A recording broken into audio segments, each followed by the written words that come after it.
잘 지내셨어요? 한 주간 동안? 한 주간이 아니고 그냥 한 달 동안? 네. 요즘 저는 좀 행복합니다. 지난 주간에 제가 수박을 살 일이 있어서 수박을 한 통을 샀어요. 수박을 사가지고 한 통을 들고 집에까지 가는데 그 수박이 왜 이렇게 무거운지 한 8kg 된다고 그러더라고요.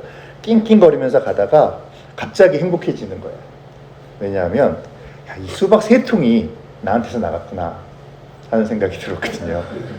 얼마나 행복한지. 그리고 한편으로는 미련하게 이 무거운 수박 3통을 내가 몸에 지니고 이렇게 낑낑거리고 다녔구나 라는 생각을 했습니다.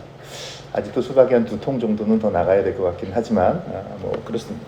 그리고 또 요즘 또 행복한 거는요, 제가 지난달하고 저하고 좀 뭐가 바뀐 것 같지 않으세요? 이렇게 뭐가 좀 바뀌어 보이지 않으세요? 옷 자랑하고 있는데 예, 양복을 새로 샀거든요. 근데 전에는 언감생심, 이 홈쇼핑에서 이렇게 왜 2벌씩 파는 것들 있잖아요. 그런 거는 꿈도 못 꿨거든요. 그걸 제가 사서 입었다는 말입니까? 예, 요즘 행복합니다.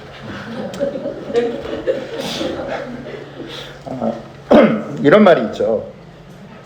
월요일은 원래 웃고, 화요일은 화사하게 웃고, 수요일은 수수하게 웃고, 목요일은 목청껏 웃고, 금요일은 금방 웃고 또 웃고, 토요일은 토실토실 웃고, 일요일에는 일상적으로 웃자. 요즘 제가 이렇게 매일매일 웃음이 나는 건지는 모르겠습니다. 여러분 어떠세요? 이렇게 웃으십니까? 이게 원래는 원전이 있죠. 월요일은 원래 마시는 날, 화요일은 화끈하게 마시는 날, 수요일은 수시로 마시는 날, 목요일은 목숨 걸고 마시는 날, 금요일은 금방 마시고 또 마시는 날, 토요일은 토하도록 마시는 날, 일요일은 일찌감치부터 마시는 날. 우리는 날마다 마십니다. 이게 원전이랍니다. 이 두 사람을 한번 비교해 볼까요? 월요일은 원래 웃고, 화요일은 화사하게 웃고, 수요일은 수수하게 웃고, 목요일은 목숨 걸고 웃고, 목숨 걸고 웃고 안 썼나요? 하여간 뭐 이렇게 웃는, 늘 매일매일 웃는 사람과, 월요일 날은 그래 원래부터 마시는 날이니까 마시고, 화요일은 화가 나니까 마시고, 수요일은 뭐 하여간 마실 것을 핑계대면서 늘 마시는 사람, 이 두 사람 중에 어떤 사람이 행복한 사람일까요? 저는 술을 왜 마시는지 잘 모릅니다. 근데 혹시 아시는 분 계실까요? 술을 왜 마시나요? 어떨 때 술을 마시세요? 라고 물으면 안 되겠죠? 네. 보통 제가 드라마나 이런 데 보면 행복해서 술을 마시는 장면은 별로 안 나오는 것 같아요. 주로 열받고 스트레스 받고 힘들고 어려울 때 술을 마시는 장면들이 드라마 같은 데 보면 나오더라고요. 그런 걸로 볼 때 사람들이 주로 술을 마시는 것은 힘들고 어려울 때, 괴로울 때 마시는 것 같습니다. 그럼 늘 술을 괴로울 때마다 술을 마시는 사람과 늘 웃음 짓으며 살아가는 사람, 이 두 사람 중에서, 두 부류의 사람들 중에서 어떤 사람이 행복한 사람이라고 느껴지십니까? 사람은 누구나 행복하기를 원하죠. 그래서 나를 행복하게 할 조건들을 찾고 또 그것들을 만들려고 노력합니다. 공부를 열심히 하는 것도 어떤 의미에서는 그렇겠죠. 돈을 버는 것도 내가 행복하기 위해서 돈을 법니다. 또 사랑스러운 배우자를 만나는 것도 내가 행복하기 위해서겠죠. 전도사님 행복하십니까? 네. 네. 좋은 직장을 구하려는 이유도 그와 같았습니다. 이렇게 사람들은 행복의 조건, 행복을 얻기 위해서 수단과 방법을 가리지 않죠. 그런데 그런 것들이 다 이루어졌다고 해서 과연 행복할까? 반드시 그런 것만은 아닌 것 같습니다. 돈을 많은 사람들이 늘 행복할까요? 그렇지 않죠. 사랑하는 배우자를 얻었습니까? 얻었습니다. 늘 행복할까요? 저는 늘 행복할 줄 알았습니다. 그런데 신혼초부터 엄청나게 싸웠어요. 싸울 때는 별로 행복하지 않더라고요. 어떤 우리가 생각하는 행복의 조건이 이루어졌다고 해서 우리가 생각했던 것만큼 행복하다라고 여겨지지는 않는 것 같아요. 오늘 본문에 나오는 삭개오, 성공한 사람입니다. 부와 지위를 가진 남부럽지 않은 사람이죠. 이 삭개오가 살고 있는 곳은 여리고입니다. 다 전형적인 부촌이에요. 지금으로 따지면 아마 압구정동쯤 되는 그러한 부자들이, 소위 말해서 부자들이 살고 있는 그러한 동네였습니다. 그런데 그러한 동네에서도 최상위층의 사람이라고 오늘 성경은 이야기하고 있죠. 이 여리고는요, 굉장히 경치가 되게 좋았다고 그래요. 경관도 좋고 그런 그 도시였다고 합니다. 그리고 이 여리고는 이 옛날부터 이 향유의 원료가 되는 발삼이라는 것들이 나서 이 발삼 때문에 굉장히 어떤 무역이 이렇게 발달한 도시였다고 합니다. 혹시 발삼 아세요? 저는 잘 모르는데 예전에 한번 그런 광고를 들은 것 같아요. 뭐 진한 발삼 향이 뭐 어쩌고 저쩌고 그러면서 이 남성 화장품 같은 거 선전할 때 그런 어떤 그 원료에 대한 이야기를 한 것 같아요. 근데 그런 것들이 특산품으로 나는 도시였대요. 그래서 이곳이 굉장히 무역이 발달했고 또 이것이 사해하고 굉장히 이렇게 인근한 도시였기 때문에 유황이라든지 역청이라든지 특별히 소금 같은 것들이 주로 활발하게 교육되는, 그래서 많은 어떤 그런 상인들이 거주하기도 하고 그렇게 해서 이게 고대로부터 굉장히 발전한 도시였다고 합니다. 그리고 이곳에 굉장히 유명한 것은 종려나무가 많아서 이 종려나무로도 꽤 유명한 도시였다고 하는데, 여러분 종려나무는 우리가 알다시피 축복의 상징이잖아요. 기름 부음의 상징이고요. 이 종려나무 열매의 기름을 가지고 하나님께서 어떠한 이렇게 선지자나 아니 왕이나 이런 사람들을 이렇게 택하고 지위를 줄 때 항상 기름을 부었던 그것이 종려나무 기름이거든요. 그러니까 축복의 상징이기도 합니다. 그런 것들이 굉장히 많았다고 해요, 여러분. 또 여리고에 유명한 것이 하나 있는데요. 바로 뱀이 많았다고 해요. 그러니까 뱀은 사탄의 상징이기도 하잖아요. 멸망의 상징이기도 하고. 또 여리고는 저주받은 곳이기도 했습니다. 과거를 돌이켜서 보면 여호수아가 이곳을 저주했었어요.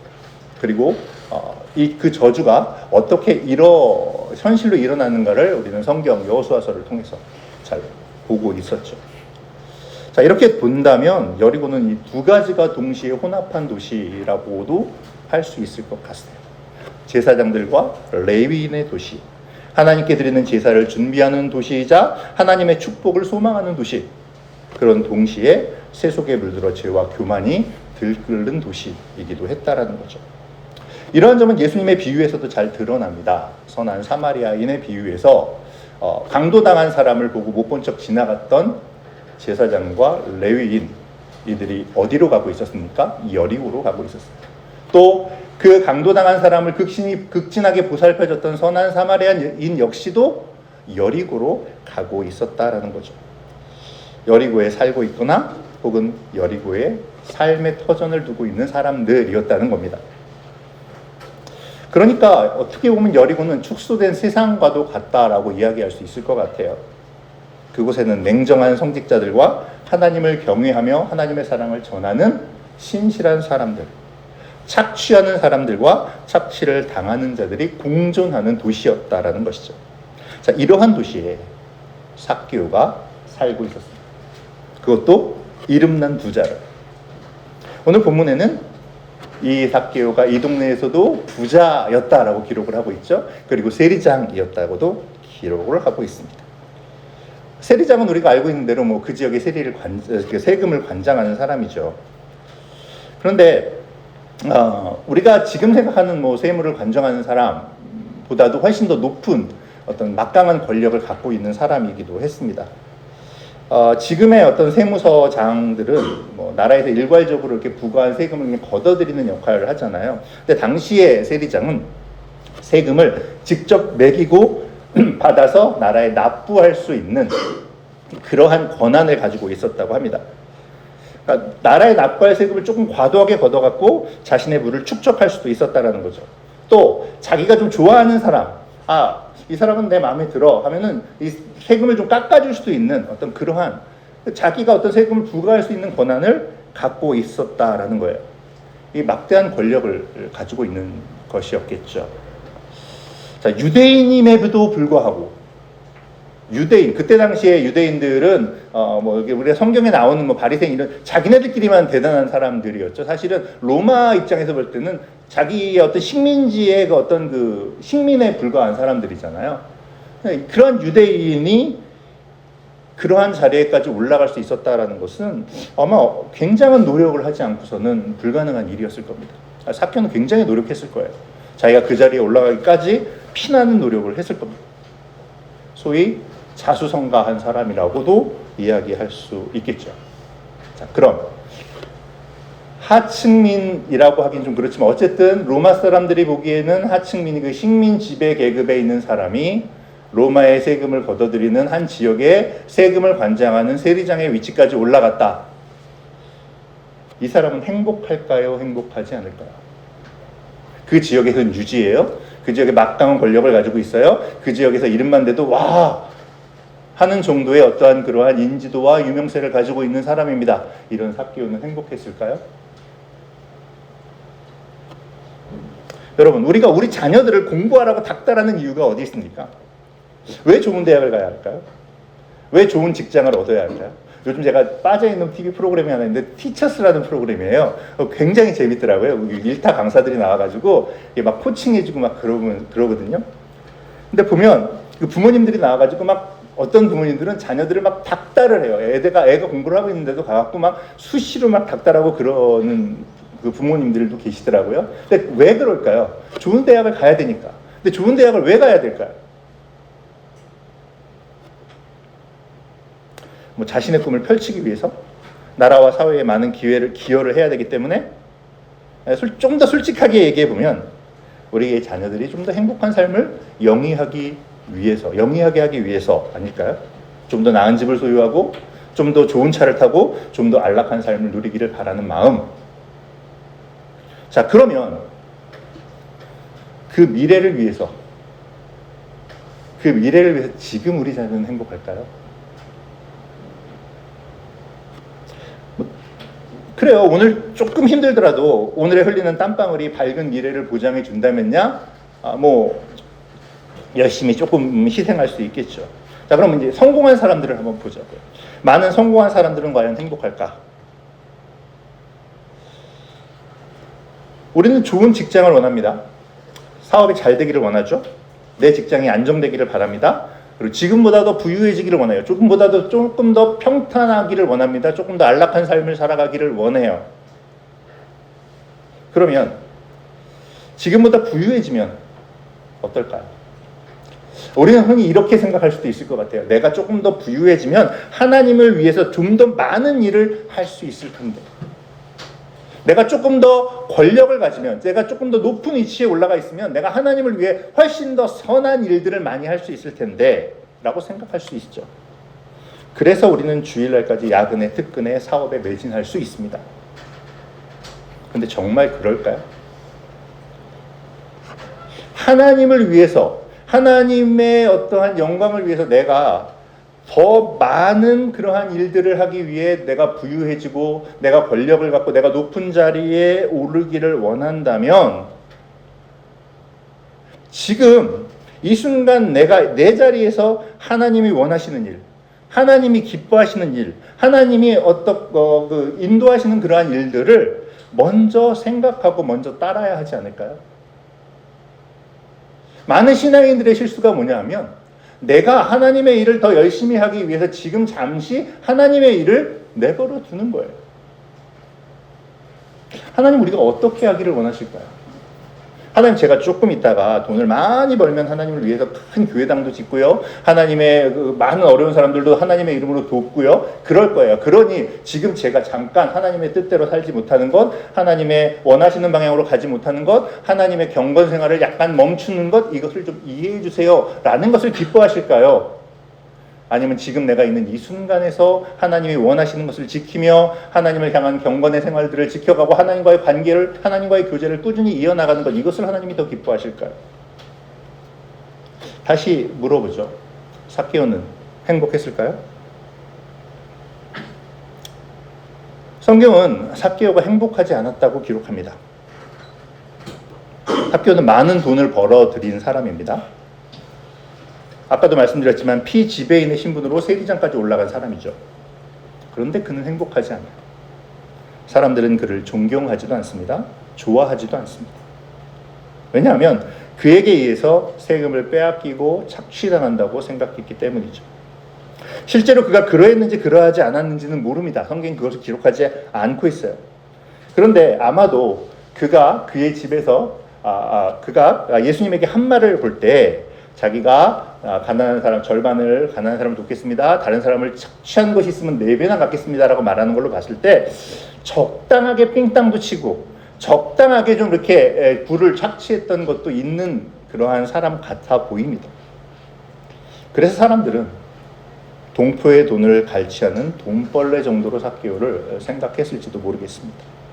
삭개오를 보면 피하고 뒤에서는 수근거렸겠죠. 거기에 삭개오는 키가 작은 사람입니다. 키에 대한 컴플렉스도 있었겠죠.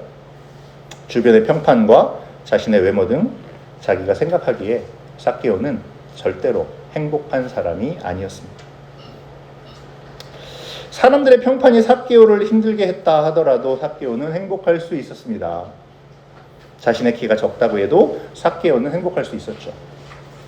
삭개오 정도의 부라면, 삭개오 정도의 권력이라면 다른 사람들의 시선쯤 뭐 상관 안 해도 괜찮았을 것입니다.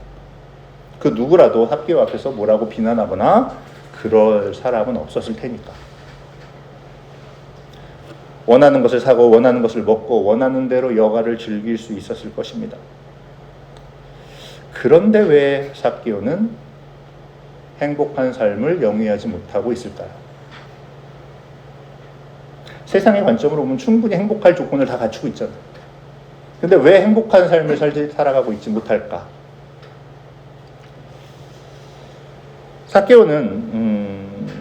삭개오의 이름을 이렇게 헬라어 원어를 보면요, 자카이오스라고 기록을 하고 있습니다. 그리고 이 자카이오스는 히브리어 자카이라는 말에서 온 건데요. 자카이는 깨끗하다, 의롭다라는 의미를 가지고 있습니다. 아마도 삭개오의 아버지는 삭개오의 이름을 지어주면서 이런 소망을 가지고 지어줬는지도 모르겠습니다. 하나님 앞에서 의롭게, 깨끗하게, 정직하게 사는 삶을 바라면서 그에게 이러한 이름을 지어줬는지도 모릅니다. 그런데 삭개오의 삶은 그렇게 의롭지도 깨끗하지도 못했던 것이죠. 삭개오가 행복하지 않은 결정적인 이유는 자기의 정체성을 잃어버렸기 때문입니다. 삭개오는 어려서부터 자신의 이름을 들으면서 자기가 어떻게 살아야 하는지에 대해서 인식하고 있었을 거예요. 깨끗하고 의로운 삶. 이것이 삭개오가 살아야 할 삶의 명제였을 것입니다. 그런데 자기 자신을 돌아볼 때 그는 결코 깨끗하지도 의롭지도 않습니다. 바로 이것이 그를 괴롭히는 열등감의 원인이 되었죠.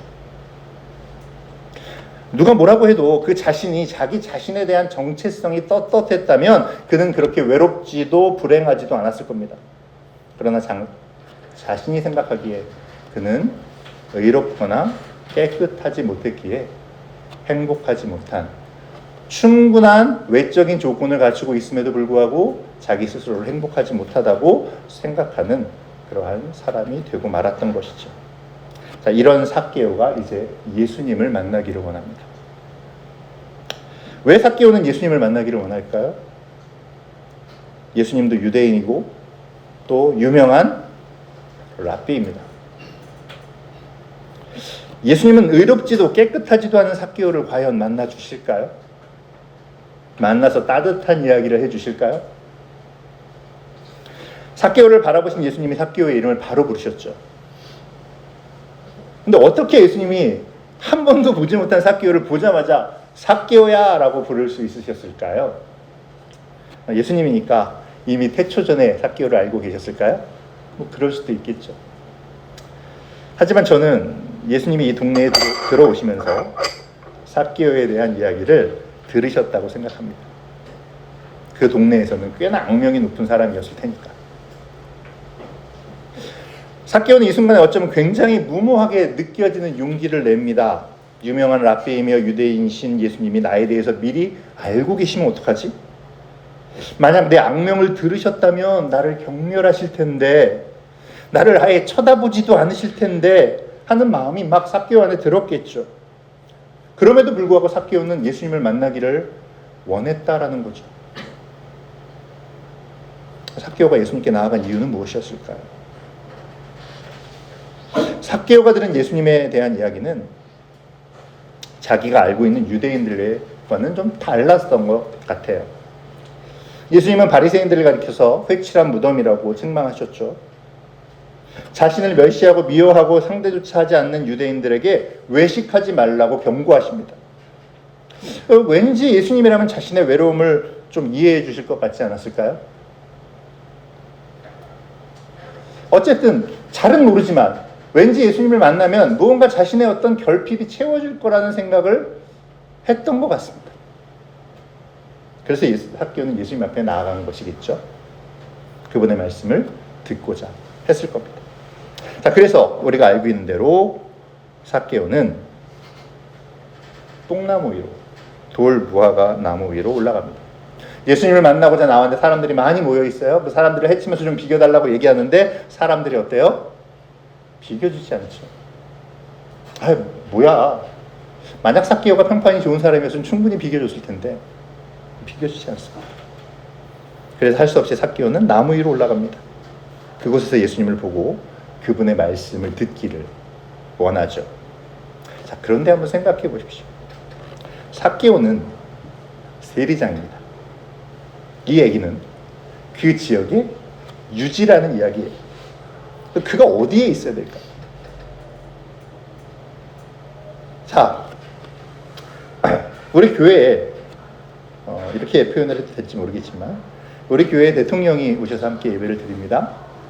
그리고 잠깐 이제 인사 말씀을 하셔요. 그때 우리 목사님은 어디에 계셔야 될까요? 어디에 앉아 계셔야 될까요? 맨 앞에 앉아 계셔야겠죠, 당연히. 그리고 제일 먼저 대통령과 인사를 하고 아유 잘 오셨습니다, 뭐 그래서 예배를 드리십시오, 뭐 이런 그 덕담을 주고 받아야 되지 않을까요? 지금 삭개오가 나무 위에 올라가 있다는 것은 이 대통령이 우리 교회 와서 지금 잠깐 인사 말씀할 때 목사님이 저 뒤에서 앉을 자리가 없어갖고 저 뒤에 구석에 저 에어컨 위에 올라가서 이렇게 보고 계시는 거하고 똑같은 거예요. 삭개오의 사회적 위치로 볼 때 삭개오는 나무 위에 있어서는 안 되는 사람이죠. 그런데 그는 지금 나무 위에 있습니다.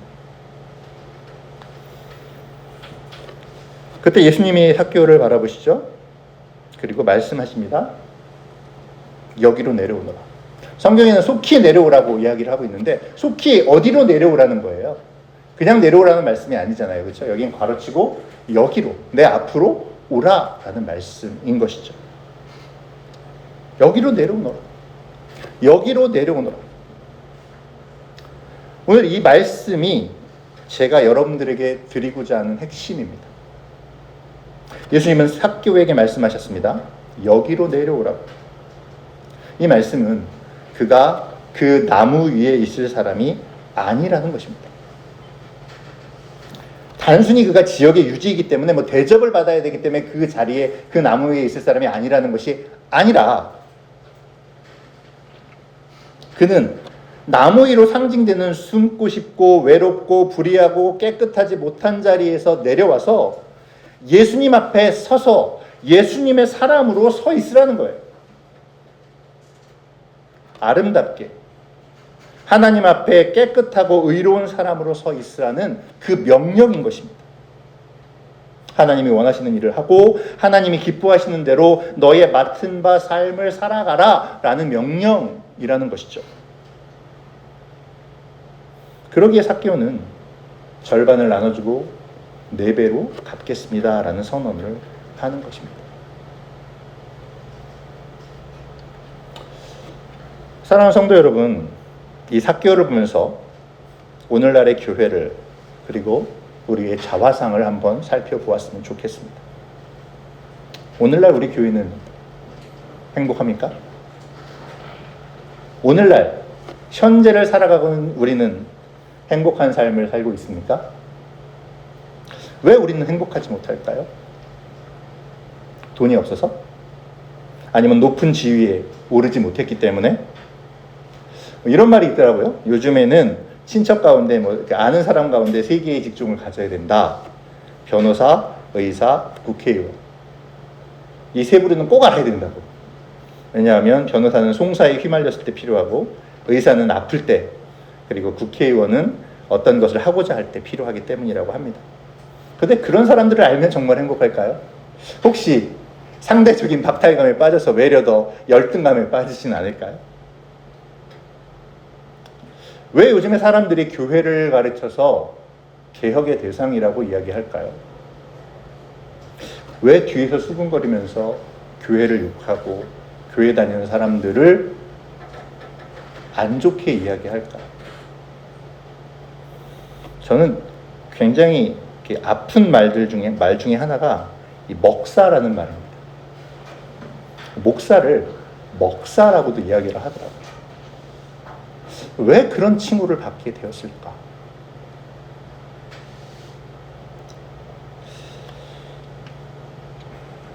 우리는 그리스도인이라는 이름을 갖고 있습니다. 그리스도인, 이걸 영어로 하면 크리스찬이라고도 이야기를 하죠. 크리스찬은 그리스도라는 크라이스트 뒤에 an, 사람이라는 접미사를 붙여서 합성되어서 만든 단어입니다. 그러니까 크리스찬이라는 말은 그리스도인, 우리가 얘기하는 그리스도인, 조금 더 풀어서 얘기한다면 그리스도의 사람이라는 뜻입니다. 그리스도의 사람. 그리스도의 사람이라면 우리는 그리스도인으로 어떤 삶을 살아야 할까요? 왜 사람들이 교회를 부정적으로 인식할까요? 그것은 반대로 이야기하면 교회에 바라는, 교회라면 하고 생각하는 어떤 이상적인 그러한 어떤 교회가 이러한 삶을 사는 모습을 보여주었으면 하는 그러한 모습을 기대하고 있기 때문은 아닐까요? 그리스도인이라면, 기독교인이라면, 하나님을 믿는 사람이라면, 예수님을 믿는 사람이라면, 교회 다니는 사람이라면 적어도 이러한 삶을 살지 않을까 하는 기대감이 있기 때문에 세상은 그 기대를 충족시키지 못하는 교회를 바라보며 그 기대를 충족시키지 못하는 오히려 세상 사람들보다 더 악하게 살아가는 그리스도인들을 바라보면서 실망하고 그렇기에 수근거리고 손가락질하는 건 아닐까요? 그리스도의 사람으로, 하나님의 부름받은 사람으로, 하나님의 선택받은 사람으로, 하나님의 선택된 백성으로 우리는 어떤 삶을 살아가야 할까요? 그리스도의 사람으로 합당한 하나님의 사람으로서 하나님이 원하시는, 하나님이 기뻐하시는 삶을 살아야 되지 않을까요? 이것을 호람데오라고 이야기합니다. 여러분, 호람데오는 아시겠지만 하나님 앞에서라는 말입니다. 하나님 앞에서. 내 삶의 매 순간이 하나님 앞에서 이루어진다라는 그 어떤 인식을 가지고 우리가 살아가야 한다는 거죠. 골방에 있을 때나, 사람들 앞에 있을 때나, 예배당에 나와서 예배를 드릴 때나, 내가 내 일상적인 삶 속에서, 내 직장에서, 내 사회생활을 할 때나 어디에나 하나님은 계시고 그 하나님 앞에서 내가 그 하나님 앞에서의 삶을 살아가고 있다는 인식을 가지고 내가 살아가야 한다는 것입니다. 이것이 우리의 정체성이 되어야 하는 것이죠. 지금 예수님은 삭개오에게 이리로 내려오라, 속히 내려오라라는 이 명령 안에 바로 이 말을 함축하고 계시는 거예요. 그렇게 그 자리에 네가 있을 자리가 아니다. 뽕나무 위에 세상 속에서, 그 어두워져가는 세상 속에서 그렇게 네가 거기에 있을 그것이 아니라 이제 내려와서 내 앞에서, 하나님의 앞에서, 하나님의 사람으로 너의 이름의 정체성대로 깨끗하고 의로운 자로 살아가라 라고 예수님은 명령하고 계시는 거예요. 그리고 그 명령이 우리에게도 동일하게 이루어지고 있다는 것입니다. 우리의 정체성, 그리스도인, 삭개오의 정체성, 깨끗하고 의로운 자, 이 정체성이 확인될 때에, 그리고 그것이 우리의 삶 속에서, 삭개오의 삶 속에서 이루어질 때 우리는, 삭개오는 비로소 행복해질 수 있는 것이죠.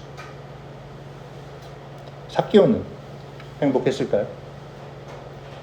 예.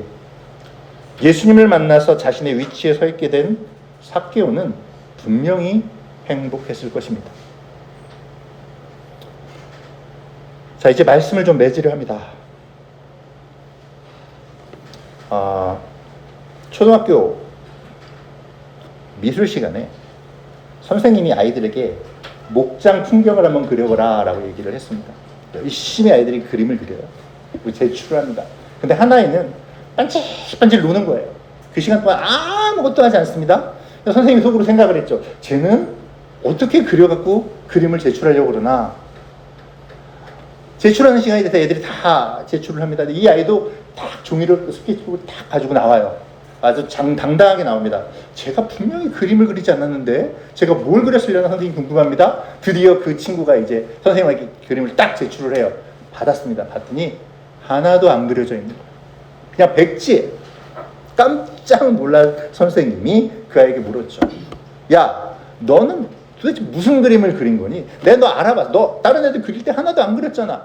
너 그럴 줄 알았어. 너 뭐 한 거야? 그리고 막 이제 책망을 하려고 하죠. 그때 이 아이가 자신감 있는 말투로 대답합니다. 선생님, 저는요 풀을 뜯는 소의 그림을 그린 건데요. 선생님 물어보죠. 황당하니까. 야, 풀은 어디 있어? 그러니까 아이가 말합니다. 소가 다 뜯어먹었어요. 선생님은 너무 어이가 없잖아요. 또 물어봅니다. 그래? 좋아. 소는 어디 갔냐? 그랬더니 이 아이가 뭐라고 대답했을까요? 아이 선생님 미쳐. 소가 풀을 다 먹었는데 왜 여기 있어요? 벌써 갔지. 여러분, 혹시 오늘 말로만 그리는 이 아이처럼 단순히 입술로만 우리가 신앙생활을 하고 있지 않을까요? 하나님께서 야, 너 그리스도인이잖아. 너 좀 잘 살아야 되지 않겠니? 라고 얘기할 때 우리는 입술로만 잘 살고 있어요. 저 예배 잘 드리잖아요. 저 예배 시간 잘 지키는데요. 저 하루 3번 밥 먹을 때마다 꼬박꼬박 기도하거든요. 이렇게 우리의 삶으로는 전혀 드러나지 않고 우리의 삶으로는 의로움과 하나님의 의와 하나님의 어떠한 그런 사랑과 이런 것들이 전혀 드러나지 않는 상태에서 그저 입술로만 하나님 저 신앙생활 잘하고 있어요. 하나님 저 잘 믿고 있어요. 하나님 저 정말 열심히 교회 다니고 있어요. 라고 하고 있는 그러한 입술로만의 신앙은 아닌지 우리는 점검해 보아야 합니다. 그런 사람에게는 하나님의 역사가 일어나지 않습니다. 여러분, 만약에 내 삶에 하나님의 역사가 일어나지 않는 것 같이 느껴지신다면 하나님을 원망하기보다 먼저 내가 나의 신앙인으로서의 그리스도인으로서의 정체성을 잘 지키고 살아가고 있는지를 점검해 보아야 합니다. 하나님의 나라라고 생각했던 이스라엘이 바벨론의 침략에 의해서 멸망하게 되죠. 바벨론의 침략에 의해서 멸망한 원인은 무엇이었을까요? 역사적으로는 당연히 바벨론이 침공을 했으니 멸망할 수밖에 없었겠죠. 신앙적으로 보면 그들의 불순종이었어요. 그렇죠? 선지자들이 늘 얘기하죠. 너희가 하나님의 뜻을 떠났으니까 너희들이 하나님이 너희들을 심판하실 거라고 늘 하나님께서 선지자를 통해 선포하셨습니다. 그런데 조금 더 자세하게 좀 들여다보면 굉장한 아이러니를 발견할 수 있습니다. 뭐냐 하면 그들의 이 멸망한 원인은 아이러니하게도 그들의 신앙 때문에 멸망했거든요. 이게 무슨 말이냐? 믿음이 없어서 불순종해갖고 멸망한다고 하는데 그들의 신앙 때문에 멸망했다니 이게 도대체 무슨 말이냐? 라고 생각을 하시겠지만 그들은 자신들이 해야 할 일은 전혀 하지 않았어요.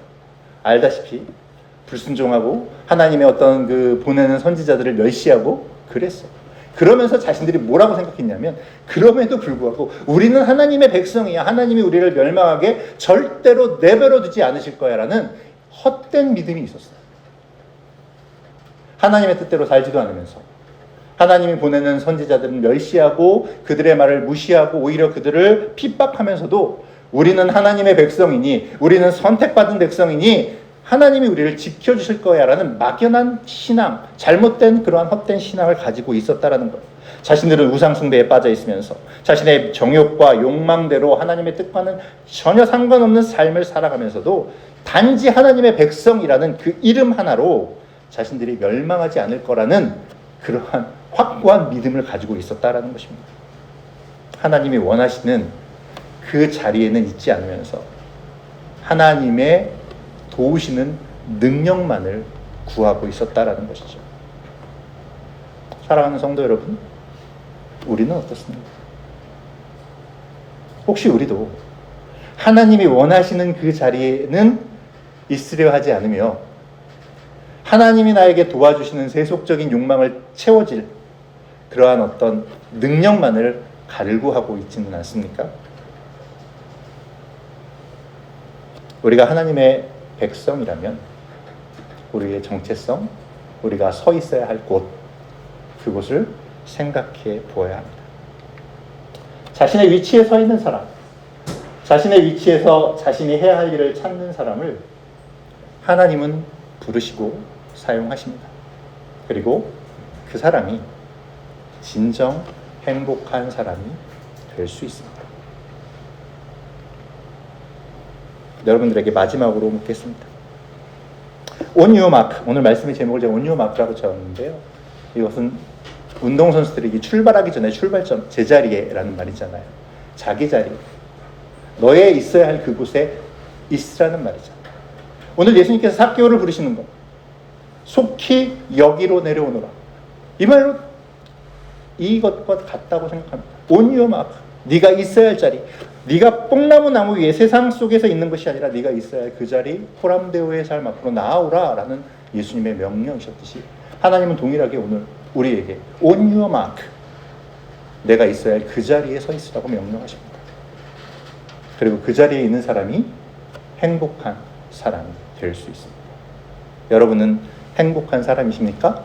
라는 이 질문에 네, 저는 제가 있어야 할 그 자리, 호람데오의 자리에 있기에 저는 하나님으로 말미암아 행복합니다 라고 답할 수 있으시는 그러한 여러분들이 되시기를 주님의 이름으로 축복합니다. 여러분 한 주간 동안 살아가시면서 내가 있어야 할 자리에 대해서 깊이 묵상하시고 순간순간 속에서 내가 이 자리에서 하나님의 사람으로 어떻게 서 있어야 되는지를 고민하시고 치열하게 삶을 이끌어가는 그러한 행복한 삶을 살아가시는 여러분이 되기를 소망합니다. 기도하겠습니다.